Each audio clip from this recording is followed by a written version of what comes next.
Oh enggak, jadi dulu. Coba sih banyak. Iya, emang itu dulunya.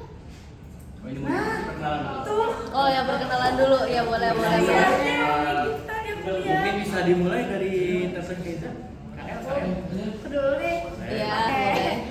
Perkenalkan, nama aku Kezia Laura. Atau bisa dipanggil KL. NIM aku 230 1760. Salam kenal. Salam kenal. Mobilnya apa tuh?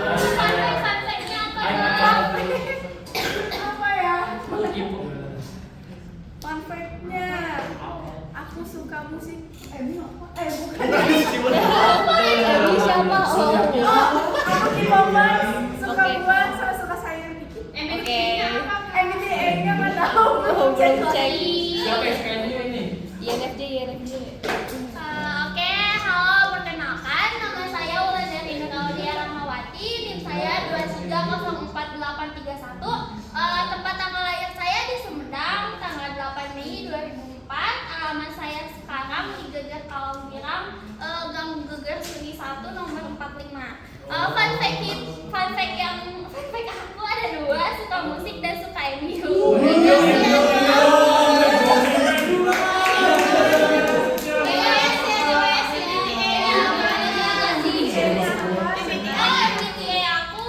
ISTP.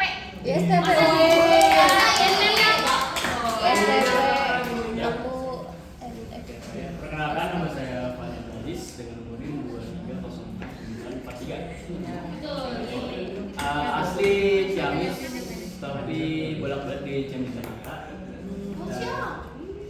Orang Jakarta. Iya, katanya orang Jakarta. Klarifikasi. Jadi SD di Jakarta, SMP di Ciamis, SMK Jakarta lagi bolak-balik. Oh. Jakarta lagi. Terus sekarang Bandung gitu. Sekarang Bandung. Alamat saya sekarang ada di Jalan Sama Kuliah 2, nomor 29. Jangan sepatu tidak ada apa-apa. Oh iya, nggak ada apa-apa. Asli. Tidak ada apa-apa. Oh, oke. Pabrik saya sebenarnya suka musik dan tiap malam suka tidur bareng gitar saya. Aduh. Waifu. Aduh. Gitarnya dipeluk, Van. Dia apa SMD? Hah? STNJ. MBT aku itu INFJ. INFJ. Apa itu? Ini judulnya Tahu pokoknya. INS. Kayak patokan perilaku manusia gitu loh. Perkenalan sudah ya guys ya? Ini judul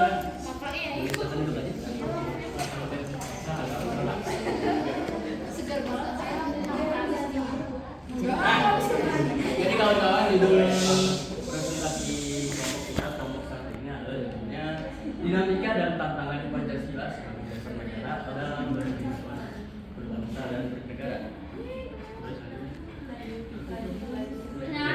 Jangan. Nah, materi yang akan saya sampaikan dan kelompok satu sampaikan akan dibagi menjadi 4. Yang pertama itu Pancasila sebagai dasar negara. Sebenarnya yang pertama seharusnya adalah bagaimana Pancasila dibuat. Jadi ada tinjauannya terlebih dahulu, baru kita melihat tinjauannya sebagai Pancasila sebagai dasar negara. Yang kedua, awal pembentukan Pancasila ini sebenarnya kebalik. Seharusnya awal sebagai dasar negara.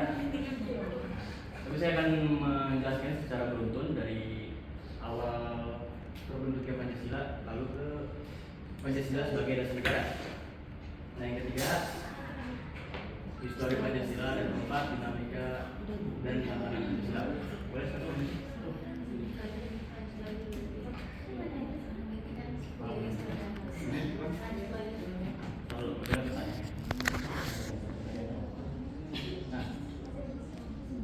Saya ingin bertanya, menurut kalian Pancasila itu apa sih? selain dasar negara. Pandangan hidup warga Indonesia. Filsafat hidup. Indonesia, ideologi bangsa Indonesia. Itu apa pemikiran-pemikiran Ideologi. Betul, sebelum itu tadi ada apa aja? Ada ideologi. ideologi bangsa Indonesia, terus pandangan hidup, terus apa lagi? Sumber hukum. Sumber hukum, ya betul. Yang nama latinnya apa? Fundament apa? Ada yang itu lupa juga tapi ada 11 teknik apa itu yang materi sport sebelumnya. Pancasila merupakan dasar filsafat yang menjadi dasar negara, dasar ideologi dan pandangan bangsa Indonesia, juga berperan sebagai kekuatan kesatuan serta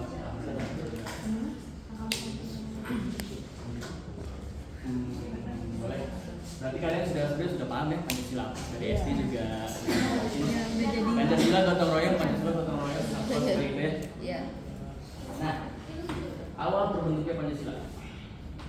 Jadi cuma apa ya? Selintas saja. Tapi materi ini awal terbentuk Pancasila ada di materi spot kita yang sebelumnya nomor 5. Itu kurang lebih saya akan membacakannya. Iya. Kamu coba dulu Ajril. Oh iya. Nyebut Anda. Peristiwa masa periode pengusulan. Ada yang bisa menyebutkan tiga proses, 3 periode pembentukan Pancasila? Yang pertama? Yang kemarin sih yang Perencanaan. Gak bisa. Ini nggak usah ngapa. Yeay, 100. Siapa itu? Terima kasih jawab betul sekali. Ada 3. Yang pertama pengusulan Pancasila. Kok kamu kelihatan banget tau di sini. Nah, untuk periode pengusulan Pancasila ada poin-poin yang akan menggugah pengusulan dari Pancasila itu sendiri. Yang pertama adalah lahirnya rasa nasionalisme. Jadi semua bangsa ini sudah berkumpul di satu tempat. Mungkin pada awalnya itu berkumpul pada satu organisasi dan lain-lain dan dikumpulkan pada sebuah muda. Nah, dilanjutkan kumpul lagi menjadi satu, tidak terbentuk otonom daerah lagi. Lanjut lahir nasionalisme. Mereka merasa perlu sebagai merumuskan atau mengusulkan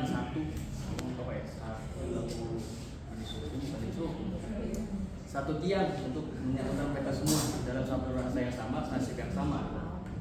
Nah, yang kedua, gerakan perhimpunan Indonesia menghimbau agar segenap suku bangsa bersatu teguh menghadapi penjajahan dan penjajahan. Nah, betul berarti tadi senasib.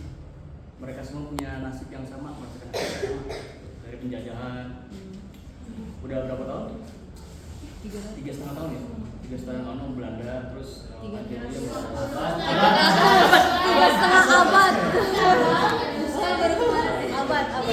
Ya, 3,5 abad pakai diskonnya. Ada diskonnya. Diskon 100. 3,5 abad oleh Belanda. Diskon pinjam 100. Diskon 100. Dari periode 42 sampai 5. Selanjutnya disusul akhirnya Sumpah Pemuda 28 Oktober 1924. Nanti putar lagi. Sekarang tanggal 6. Iya. Kurang lebih 3 minggu lagi guys ya. Iya. Apa ini? Emang ada agenda? Ada. Apa tuh? Apa tuh? Project. Beda ya. Tapi 27 kalau evaluasi. 27. Kemudian selanjutnya sidang-sidang BPUPKI. Nah, BPUPKI itu ada yang tahu BPUPKI artinya apa? Badan. Ayo. Silakan, madam. BPUPKI. Badan.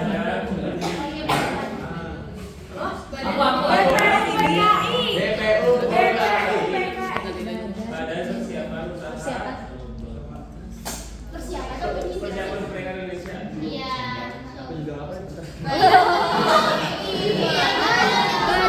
Makanya aku nanya berarti. Oh iya, badan penyelidik usaha persiapan kemerdekaan Indonesia. Akhirnya saya tahu gitu. Informatif sekali. Nah, sidang 1 Pancasila dilaksanakan oleh BPUPKI pada tanggal 29 Mei sampai 1 Juni. Jadi Mei berapa nih? 23 kurang lebih 4 hari ya.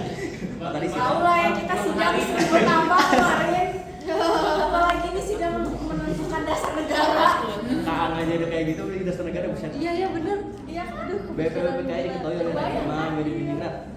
Sidang tersebut melahirkan gagasan tentang dasar negara seperti Pancasila, Trisila, dan kurikulum di dalam sidang BPUPKI yang kedua dilaksanakan pada tanggal 10 Juli sampai 16 Juli pada tahun 1945. Sidang ini membahas tentang pembukaan hukum dasar. Kalian tahu nggak sih kalau Pancasila itu ada yang berubah? Tahu. Sila keberapa? Satu. Alasannya? Karena Indonesia ini merupakan masyarakat yang beragam, yang berbeda-beda agama. Nah, makanya sila pertama dirubah. Yang akan itu ketuhanan berdasarkan syariat Islam diganti. Jadi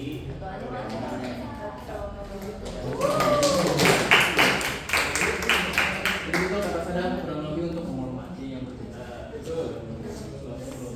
Nah, sila pertama itu Piagam Jakarta merupakan naskah awal pernyataan kemerdekaan Indonesia. Naskah awal pembukaan hukum dasar yang dijuluki Piagam Jakarta ini kemudian hari dijadikan pembukaan dengan sejumlah perubahan. Pada alinea keempat Piagam Jakarta itulah terdapat rumusan Pancasila. Kedua, periode pengesahan Pancasila. Ini udah waktunya berapa? 11. Makanya ini jangan terlalu rinci. Jangan aja. Oke, lanjut next ya. Yang jelas rumusan dasar negara diajukan oleh Dr. Muhammad Yamin. Omo pada 30 Mei 1945 dan dilanjut oleh Soekarno. Setelah proklamasi kemerdekaan pada 17 Agustus 1945 diajukan rasa keberatan Itu nanti terekam. yaitu ketuhanan dengan kewajiban menjalankan syariat Islam bagi pemeluk-pemeluknya. Masya Allah. Yang non-muslim apakah setuju sebenarnya atau tidak?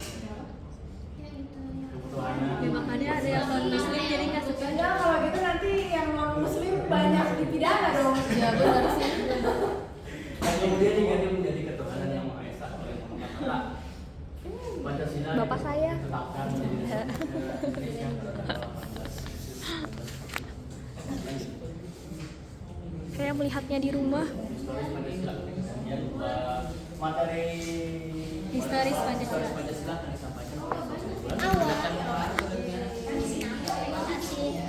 Oke teman-teman, kita lanjut ke historis Pancasila, yaitu perjalanan Pancasila atau peranan Pancasila dari masa ke masa.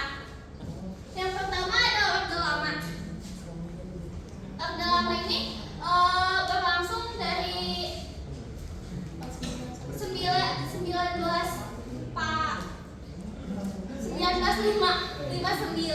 sampai Ih, tangan aku sakit mulu. Maaf ya Pak. Nah, ini kan ini tuh 1949 sampai 1950 teh masa peralihan dan adaptasi terhadap Pancasila. Ada masyarakat yang setuju, namun tidak sedikit juga masyarakat yang keberatan.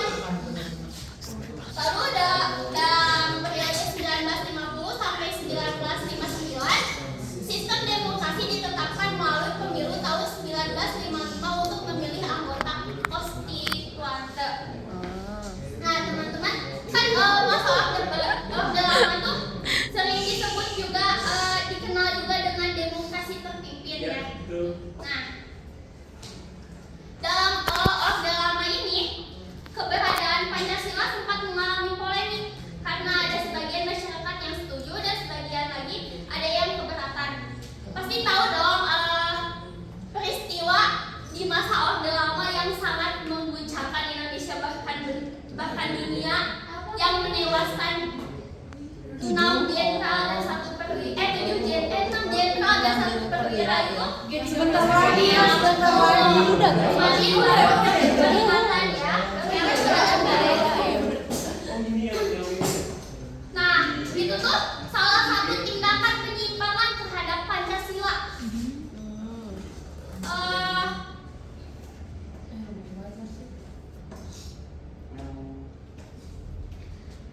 Jadi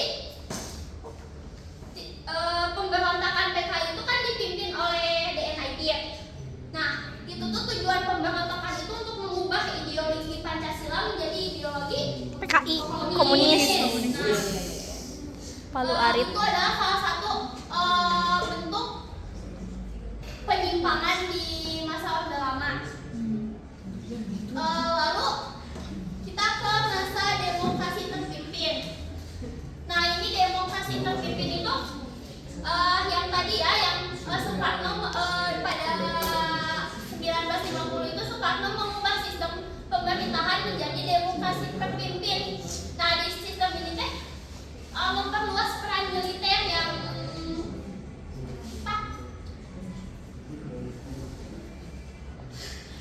apa sih yang militer itu tuh? Keamanan. TNI. Abri. Ah, itu dui fungsi ABRI.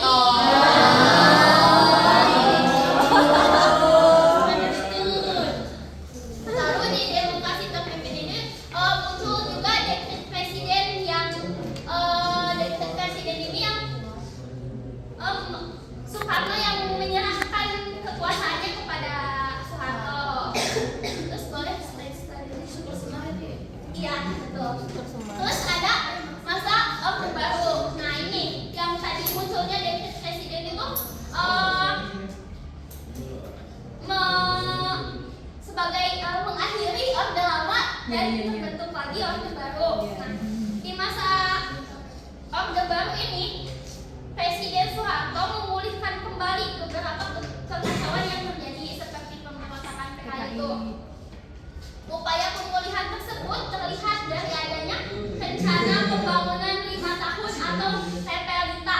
Pada tahu kan TPLITA? Tahu. Tadi rencana pembangunan 5 tahun. Oh Nah, itu tuh salah satu upaya dari Soeharto yang tergolong sangat cukup efektif gitu di Indonesia. Lalu pemilu, pendidikan, penghayatan dan pemahaman Pancasila dan pemerataan pembangunan. Oh, Nah, gitu. pada masa Orde Baru dasar-dasar ideologis untuk mewujudkan pembangunan nasional Pancasila dikembalikan lagi oleh Soeharto menjadi Pancasila.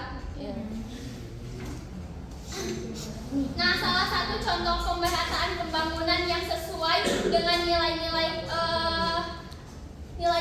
yang sesuai itu adalah nilai Pancasila yang kelima. Sila yang kelima yaitu keadilan sosial bagi seluruh rakyat Indonesia. Jadi di masa Orde Baru ini Soeharto itu melakukan pembangunan secara merata di seluruh Indonesia. Seperti itu. Namun meski terus berupaya memulihkan kondisi negara dan menerapkan nilai-nilai Pancasila, ditemukan beberapa masalah dalam pemerintahan Soeharto. Permasalahan tersebut seperti KKN, kasus KKN. Apa ada yang tahu nggak KKN apa aja? Korupsi. Nepotisme. Korupsi, kolusi, nepotisme. Terus pada tahun juga kan? Gak salah. Kalau di masa kepemimpinan Pak Harto ini ada pembatasan hak berpendapat.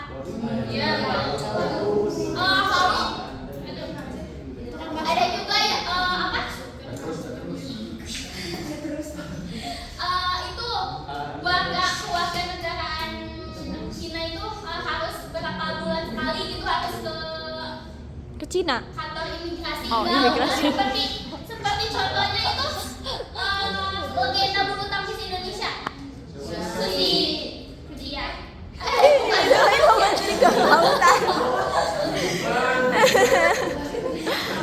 Dalam alam.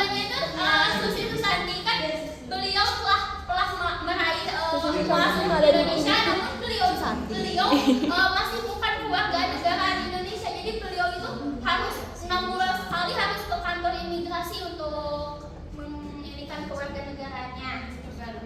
Ya, nah itu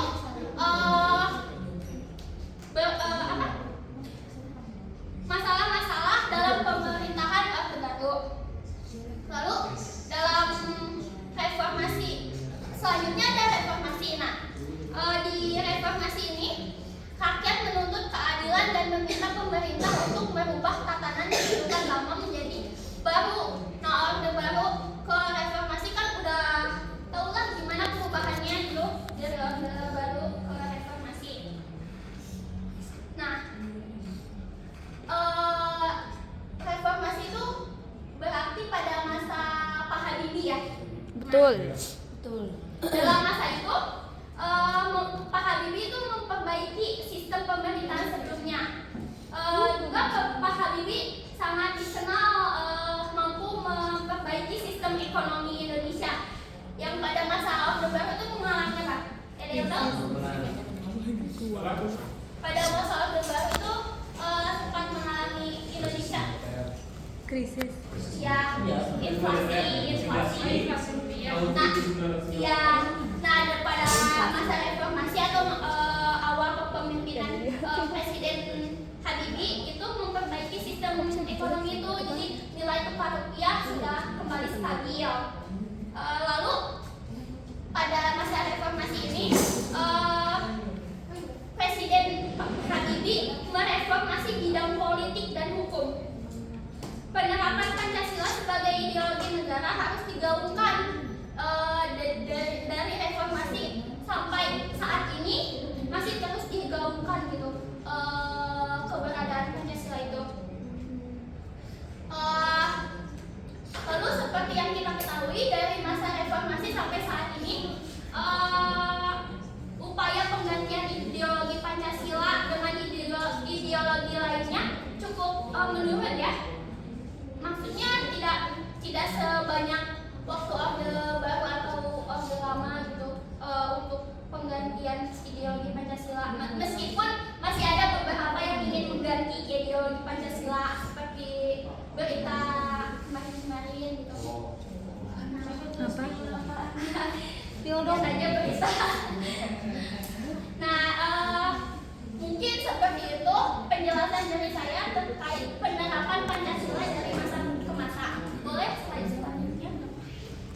Nah, dinamika dan tantangan ini akan dijelaskan oleh Kak saya Kak.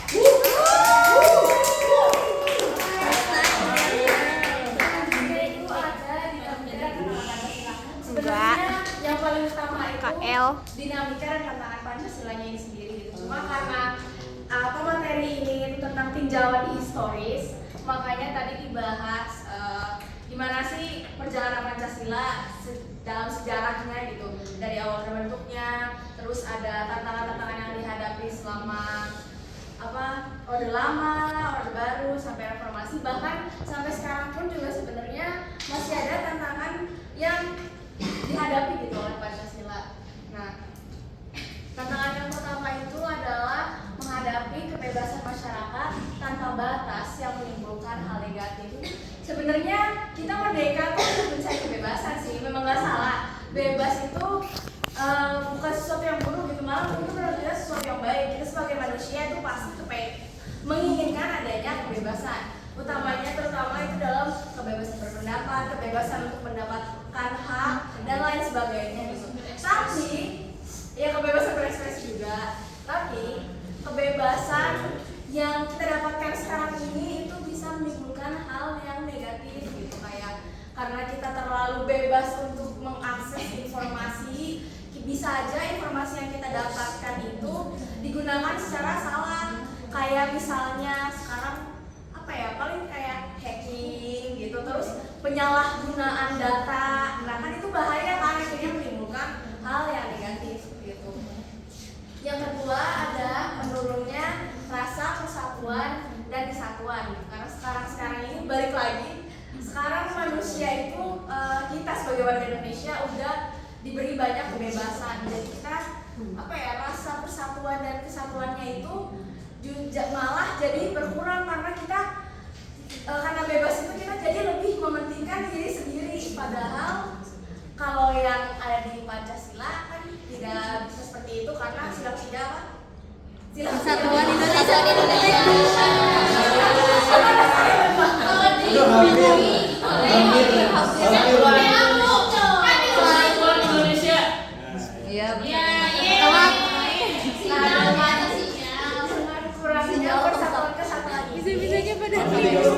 banyaknya tindakan kekerasan. Ada yang bisa ngasih contoh seperti tindakan kekerasan yang mengurangi rasa persatuan dan kesatuan. Tawuran. Bullying, Tawuran. apalagi tadi? Perundungan. Ya bullying. Pelecehan seksual. Tuh ini pelecehan seksual. Perbedaan antara si kaya dan si miskin. Jangan. Apa dah? Nah itu karena adanya bebas, balik lagi karena adanya kebebasan. Perspektif. Jadi rasa persatuan dan kesatuan itu kurang sehingga menimbulkan adanya kekerasan. Oke. Selanjutnya ada perkembangan dunia yang keempat. Seperti yang kita ketahui lah saat ini dunia udah berkembang jauh banget, ya kan?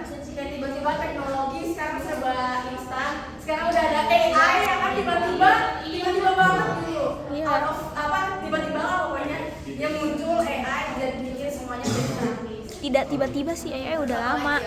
Terus banyak Udah dari tahun 1920-an. Ya, mobil listrik juga. Tadi aku mau Semenjak berkembangnya komputer aja. sama Salma. Jadi bebarengan. Sekarang kayak store besar kayak Matahari. Terus apa lagi sih yang itu gitu. Itu banyak karena perubahan masa gitu.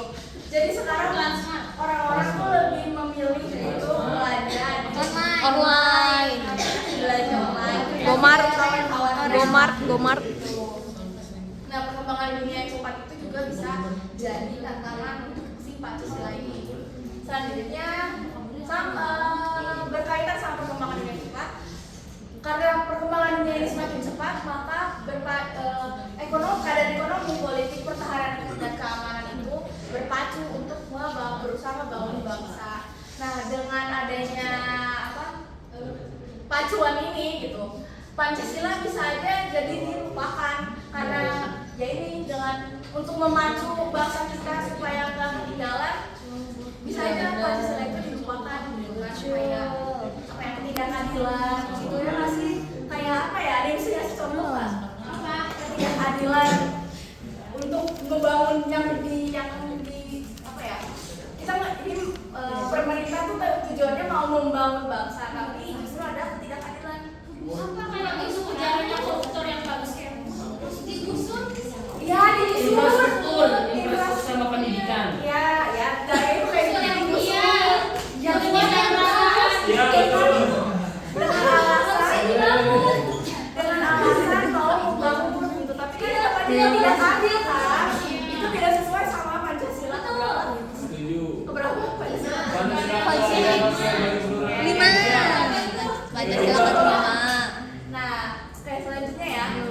Nah, ini yang paling bahaya yang berhubungan dengan perkembangan dunia itu penyusupan ideologi yang dilakukan negara lain tanpa kita sadari. Nah, penyusupan ideologi ini bisa masuk dari internet teknologi yang ada, dari informasi-informasi yang kita akses lewat internet gitu. Beda ya kalau penyusupan ideologi zaman-zamannya tadi udah disebutin sama Bulan. Kalau itu kan penyusupan ideologinya tuh dari negara kita sendiri, tapi sekarang udah nggak begitu. Penyusupan walaupun yang mungkin usahanya dilakukan oleh orang dari negara kita sendiri, tapi bisa aja ideologi itu mereka menyerap ideologi itu dari negara lain. Misalnya, boleh nggak ya, legal nggak ya? Boleh, loh. Nggak apa-apa. Nah itu penyusupan itu termasuk penyusupan ideologi ya, mengancam Pancasila. Kenapa? Karena Pancasila itu memegang ketuhanan yang Maha Esa. Sementara kalau itu kan di agama kita semua yang ada di Indonesia Ya, tidak ada. Iya, betul. Begitu maksudnya. Oke. Nah, untuk menghadapi segala tantangan ini, Pancasila itu harus berdinamika. Ada yang tahu berdinamikanya apa? Adanya inovasi, adanya yang bersifat inklusif, adanya perubahan. Penyesuaian, berubah Beradaptasi dengan perkembangan ya, zaman. beradaptasi. Lanjut. Nah, ya di dinamika yang pertama itu Pancasila perlu menjadi rumusan yang umum kolektif yang berarti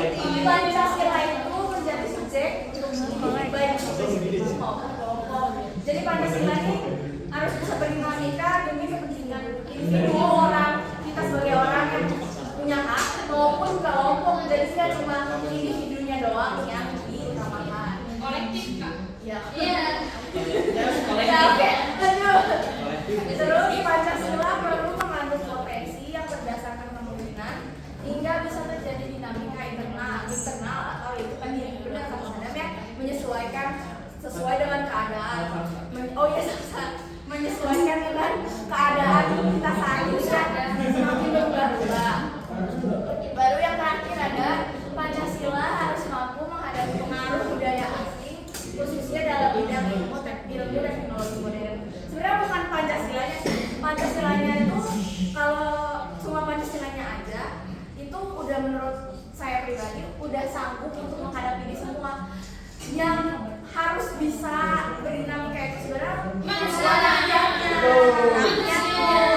Kita harus harus bisa menyerang memahami ideologi Pancasila kita ini supaya kita nggak berubah gitu dari ideologi ini karena balik lagi ke tadi Pancasila itu dasar negara, landasan hukum, pandangan hidup. Nah itu yang harus kita terapkan di kehidupan kita sebagai warga negara Indonesia yang memiliki Pancasila sebagai dasar negara karena kita ini udah beruntung punya Pancasila yang yang nilai-nilainya itu sangat kuat gitu, sangat sesuai juga perjuangannya juga luar biasa ya. Dibandingkan sama negara lain nggak tahu sih, saya nggak tahu tapi kalau misalnya ya kita bisa lah gitu untuk berdiri menghadapi Iya, karena bukan itu ada sosok kayak mikir kayak otak proses kata-kata yang lebih baik gitu. Jadi ketika lagi ngebentuk namanya gitu nih. Jadi otak kan sebenarnya neuron. Oke, Iya, saraf neuron. neuron. Materi sudah selesai semuanya. Yeay.